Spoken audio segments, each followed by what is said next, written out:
जय श्री राधे कृष्ण भक्तों, आप सब कैसे हो। उम्मीद है आप सब ठीक होंगे। आज हम जिस सच्ची घटना से आपको रूबरू कराएंगे वह घटना वृंदावन की मिट्टी की है।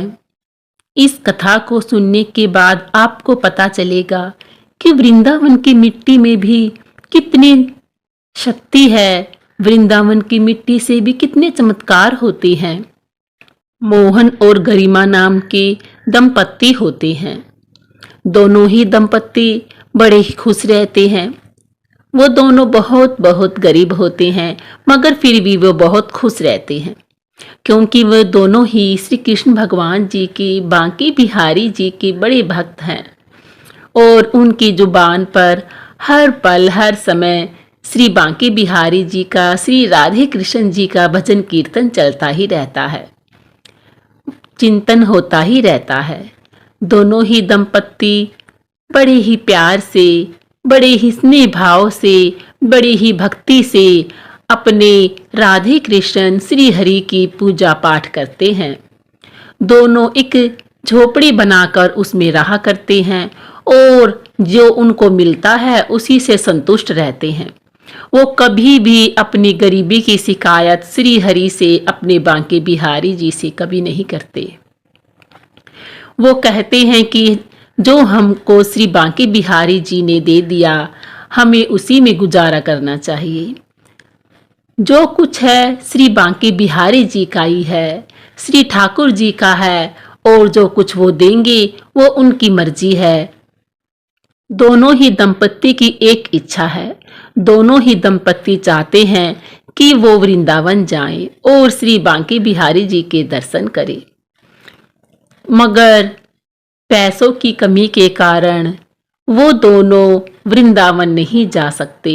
वो हर प्रकार की कोशिश करते हैं कि वो वृंदावन चले जाएं। वो हर प्रकार की मेहनत करते हैं कि 2 पैसे बचा सके, मगर उनको इतने पैसे नहीं मिलते कि वो वृंदावन जाने के लिए 2 पैसे बचा सके।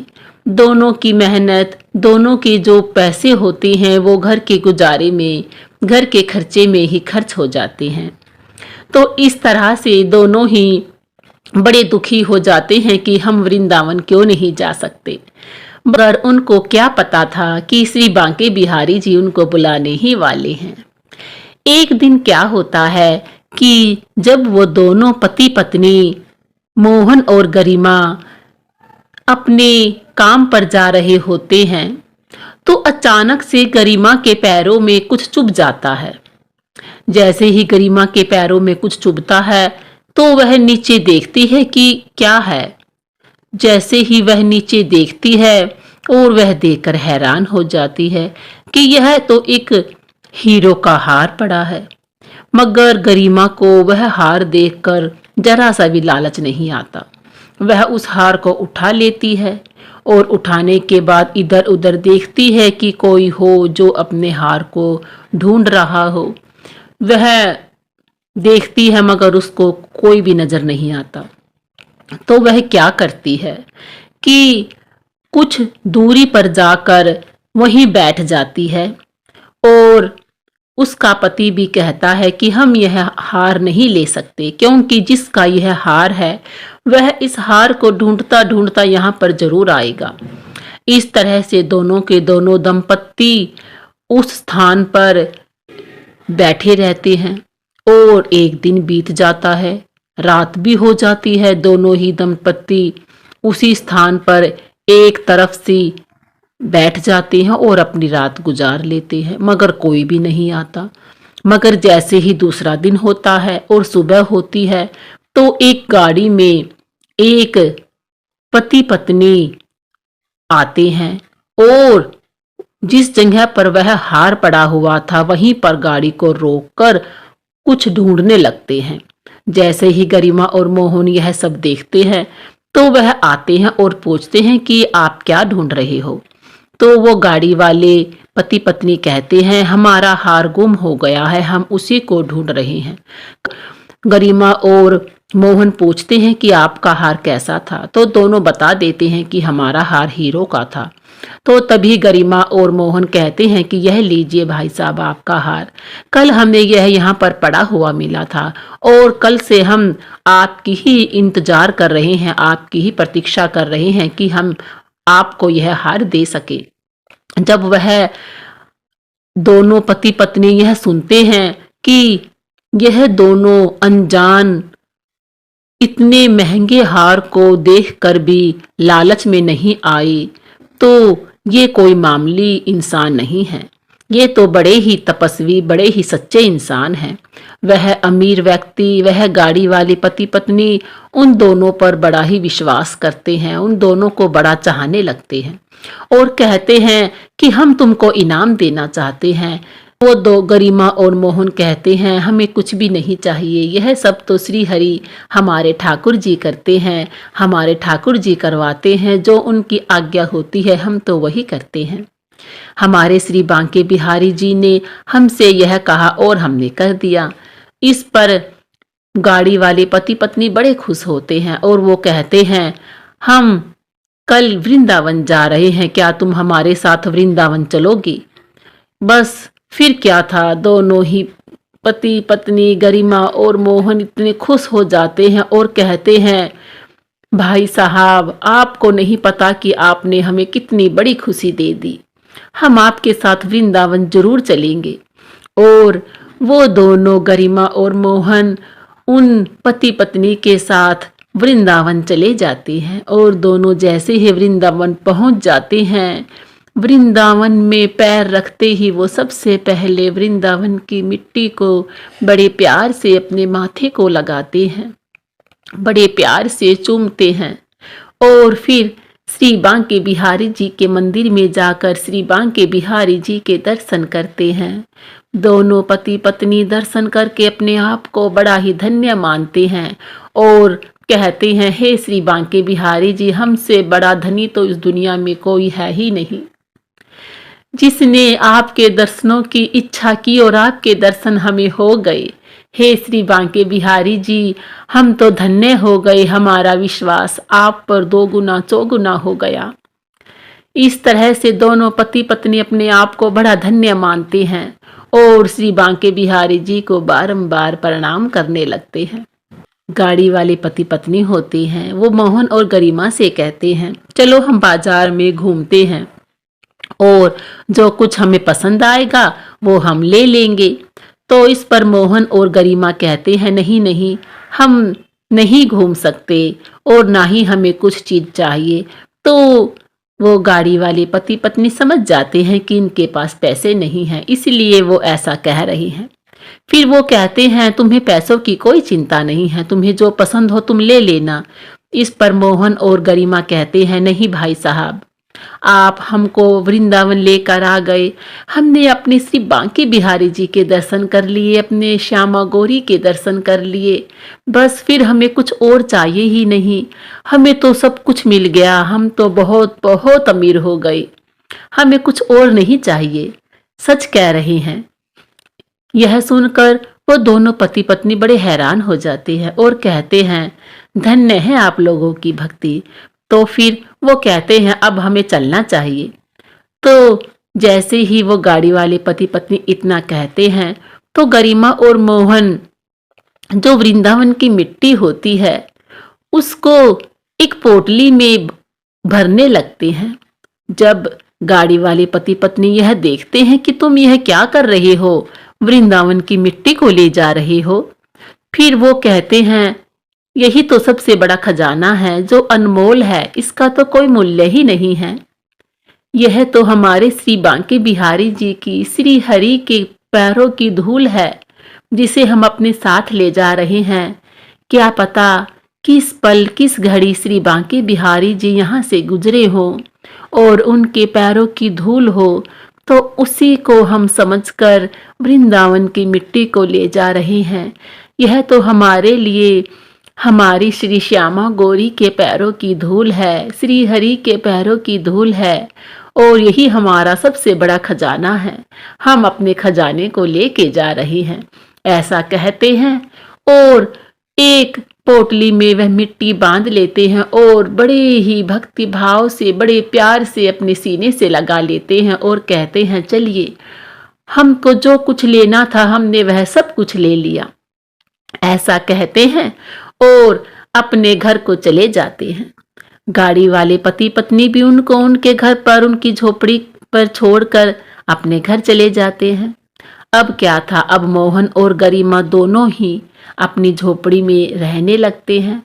मगर एक दिन क्या होता है कि गरिमा का जो पड़ोस का घर होता है, उस घर में एक औरत अपने छोटे से बच्चे के साथ रहा करती थी। तो उस दिन उस घर से रोने की बहुत आवाज आती है। गरिमा जब देखती है कि उस घर में से जो बच्चा है उसको रोने की आवाज आ ही जा रही है, वह बच्चा चुप ही नहीं हो रहा है। 1 घंटा बीत गया है फिर भी चुप नहीं हो रहा है, तो गरिमा से रहा नहीं जाता। वह सोचती है यह छोटा सा बच्चा इतना क्यों रो रहा है, और वह गरिमा उसके घर पहुंच जाती है और कहती है, बहन तेरा बच्चा इतना क्यों रो रहा है? घंटा हो गया मैं सुन रही हूँ कि यह रोए जा रहा है, इसको क्या तकलीफ है? फिर वह औरत कहती है, बहन मैं क्या करूं, मैंने इतनी दवाई भी दे ली, मैंने जड़ी बूटी भी लगा ली, मगर इसके पेट का दर्द ठीक ही नहीं हो रहा है। मैं क्या कर सकती हूँ? मैंने डॉक्टरों को भी दिखाया है, मगर डॉक्टर कहते हैं कि कुछ भी नहीं हुआ है, फिर भी यह रोए जा रहा है और इसके पेट में भी दर्द उठता है, मगर डॉक्टर भी कुछ नहीं बताते। तो इस पर वह गरिमा कहती है, ठहर, मैं तुझे एक बड़ी ही अच्छी और बड़ी ही सच्ची चीज देती हूँ, तू इसको लगा देना, बस ठाकुर जी का नाम लेना और इसके पेट पर लगा देना, फिर देखना चमत्कार कैसे होता है। तो गरिमा जल्दी जल्दी अपनी झोपड़ी में जाती है और उस पोटली को खोलती है, उस पोटली में से एक चुटकी मिट्टी को निकालती है और कहती है, ये ले। जब वह औरत देखती है कि यह तो मिट्टी है, वह कहती है, गरिमा नहीं, यह मिट्टी नहीं है, यह तो हमारे श्री ठाकुर जी की और श्यामा गौरी जी के चरणों की धूल है। मैं बड़े विश्वास और भक्ति से तुझे यह दे रही हूँ, यह तू भी बड़ी विश्वास और भक्ति से अपने बच्चे के पेट पर लगा और फिर देख क्या चमत्कार होता है। तो वह औरत उस मिट्टी को ठाकुर जी का नाम लेकर बड़े ही विश्वास के साथ अपने बच्चे के पेट पर लगा देती है। जैसे ही वह अपने बच्चे के पेट पर लगाती है, उसका बच्चा चुप हो जाता है और वह कहता है, माँ मेरे पेट का दर्द ठीक हो गया। जब वह औरत यह देखती है तो वह हैरान हो जाती है और गरिमा के पड़ोस में यह बात फैल जाती है कि गरिमा तो श्री बांके बिहारी जी की, श्री ठाकुर जी की बड़ी ही भक्त है। उसके पास तो चमत्कारी मिट्टी है जो कि बच्चों को ठीक कर देती है, दुख दर्द दूर कर देती है। तो जब सब तरफ यह बात फैल जाती है तो अब गरिमा के पास जो दुखी व्यक्ति होते हैं, जिन्हें तकलीफ होती है, वो आने लगते हैं। गरिमा भी अपनी पोटली में से श्री ठाकुर जी के चरणों की जो धूल वह लेकर आई थी, वह मिट्टी लेकर आई थी, उसको निकाल कर भक्तों को, दुखी व्यक्तियों को देती रहती है और सबसे कहती है कि यह ठाकुर जी के चरणों की धूल है, इसे बड़े ही विश्वास के साथ लगाना, तुम्हारे दुख दूर जरूर हो जाएंगे। जब सब लोग यह देखते हैं कि यह तो सच है और सच ही निकलता है, सबके दर्द दूर हो जाते हैं। इस तरह से गरिमा लोगों की दुखों को दूर करने लगती है और लोग भी जब उनके दुख दूर हो जाते हैं तो अपनी खुशी से गरिमा को कुछ ना कुछ देकर चले जाते हैं, जिससे अब गरिमा की जो हालत है वह ठीक होने लगती है। अब गरिमा की झोपड़ी एक मकान में बदल जाती है, क्योंकि जो दुखी व्यक्ति होता है, जब उसके दुख दूर हो जाते हैं तो वह अपनी खुशी से गरिमा के लिए मकान बनवा देते हैं। उसके मकान में हर वो सामान लाकर स्वयं ही रख देते हैं जिसकी उन्हें, गरिमा को आवश्यकता होती है, जरूरत होती है। तो ऐसा करते करते गरिमा अब अमीर हो जाती है, उसके पास बहुत कुछ हो जाता है, मगर गरिमा ने कभी भी अपने मुंह से दुखी व्यक्तियों से कुछ नहीं मांगा और उनके दुख को श्री बांके बिहारी श्री ठाकुर जी का नाम लेकर दुख दूर किया करती थी और लोग भी गरिमा को बड़ा चाहने लगते हैं। फिर एक दिन गरिमा और मोहन का नाम सुनकर वही गाड़ी वाले उसके घर आते हैं जिसकी गाड़ी में बैठकर मोहन और गरिमा वृंदावन गए थे। जैसे ही गाड़ी रुकती है उनके घर पर और वो दोनों पति पत्नी गाड़ी में से उतरकर मोहन और गरिमा को देखते हैं तो वो बड़े हैरान हो जाते हैं और हैरान होकर उन गरिमा और मोहन से पूछते हैं कि तुम तो हमें वही लग रहे हो जिन्होंने हमारा हार वापस किया था और जो हमारे साथ वृंदावन गए थे। फिर गरिमा और मोहन कहते हैं हाँ हम वही हैं। फिर जब अपना दुख गरिमा और मोहन को बताते हैं तो गरिमा क्या करती है, वही पोटली लेकर आती है और उसी पोटली को खोलती है तो वो दोनों पति पत्नी उस पोटली को पहचान लेते हैं और कहते हैं यह तो वही पोटली है जिस पर तुमने मिट्टी को बांधा था जिसमें। फिर गरिमा कहती है हाँ ये वही पोटली है, ये वही हमारे बांके बिहारी जी के पैरों की धूल है। फिर गरिमा उस पोटली में से एक चुटकी मिट्टी को निकालती है और उन दोनों पति पत्नी को दे देती है और कहती है ये लो, इसको लगा लेना, जो भी तुम्हारा दुख है, दर्द है, तकलीफ है वो दूर हो जाएगी। जैसे ही वो दोनों पति पत्नी उस मिट्टी को अपने दर्द पर लगाते हैं, अपनी तकलीफ पर लगाते हैं तो उनकी तकलीफ, उनका दर्द एकदम से चला जाता है, खत्म हो जाता है। तो दोनों पति पत्नी बड़े हैरान हो जाते हैं और कहते हैं तुमने तो सच ही कहा था कि तुम वहां से मिट्टी नहीं दुनिया की सबसे बड़ी दौलत लेकर आ रहे हो जिसका कोई मोल ही नहीं है। सच है, वृंदावन की मिट्टी में भी चमत्कार है, बस कोई विश्वास रखने वाला हो, कोई विश्वास करने वाला हो। तो देखा भक्तों आपने वृंदावन की मिट्टी का चमत्कार।